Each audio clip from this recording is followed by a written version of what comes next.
What's up, guys? Alright, so this is a chest, shoulders, and triceps workout. I'm starting out on the incline bench. I basically just do the bar a bunch of times to get warmed up. After that, I move into 135 pounds. This is still a warm-up weight for me. I'm doing 10 reps right here. As you can see, going pretty slow and controlled. I'm not throwing the weight around or going crazy with it. All the way up, all the way down. Then I move into 185 pounds, and this is usually the weight that I work with. Right here I think I'm doing 8 reps. That felt pretty good, so I wanted to kind of push myself and see if I could do 225. I got it 3 times, so I felt really good about that. Don't do this without a spotter, by the way. If you're trying to go for like a 1 rep max, you should use a spotter. I'm kind of an idiot, but whatever. Notice how there's a slight arch in my back? That's because when you're bench pressing, you want to retract your shoulder blades, squeeze them together so that you're putting the tension on your chest. A lot of people complain about shoulder pain when bench pressing, and that's usually because their shoulders are rounded forward when they're doing it, and they're putting too much tension on their shoulders instead of their chest. That was pretty much it for my chest workout. After that, I hit 135 for like another 10 reps. And I moved on to shoulders. I feel pretty good about my chest as far as the muscular development. I like to focus more on incline benching when I do work my chest because for most people your upper chest is more difficult to develop. And usually I will do more exercises for the chest, but on this particular workout I wanted to focus more on shoulders. So I started out with seated dumbbell shoulder press.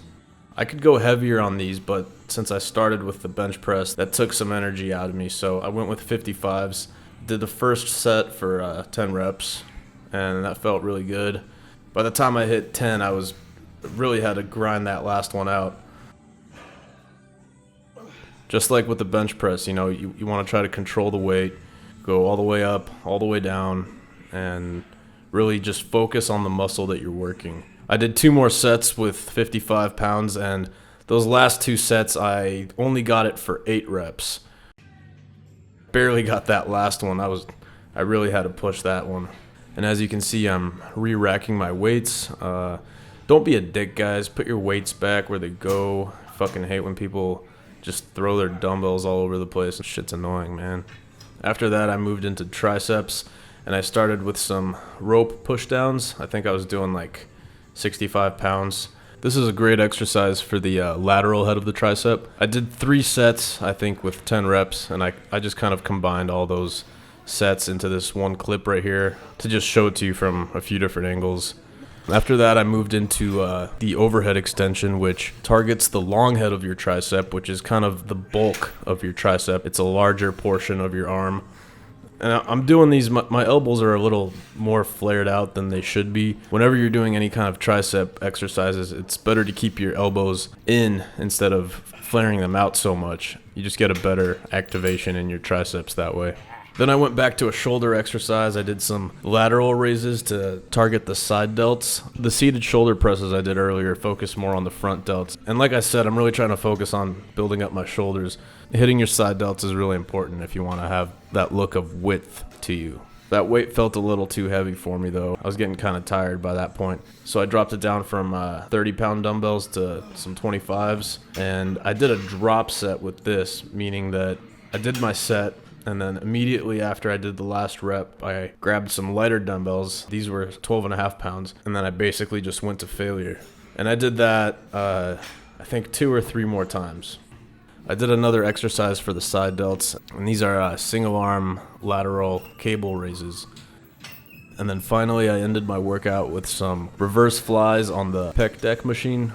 This exercise hits your rear delts, and it's very important to hit all areas of your shoulders. If you overwork the front part of your shoulder, your shoulders are going to sort of tilt forward, and you're just going to have muscular imbalances and look awkward and, probably injure yourself. So I did that and then lowered the weight and did a drop set by grabbing the other handles to sort of just hit that muscle from a different angle. And I think I did 3 sets total on those. And that was the workout. And I know it seems kind of douchey to do this, but what keeps you coming back to the gym is seeing results and staying motivated. And after you get done with a workout, your muscles feel super pumped up. If you take your shirt off and look at yourself in good lighting, you look like a fucking monster. So that definitely makes me feel good, helps me stay motivated. And a couple hours later, you're gonna look a little bit smaller, but you know, that's why you gotta just go back to the gym and chase that pump, man. This was my post-workout meal. You always want to get some good food in you after you work out. So thanks for watching, guys, and grow your meat.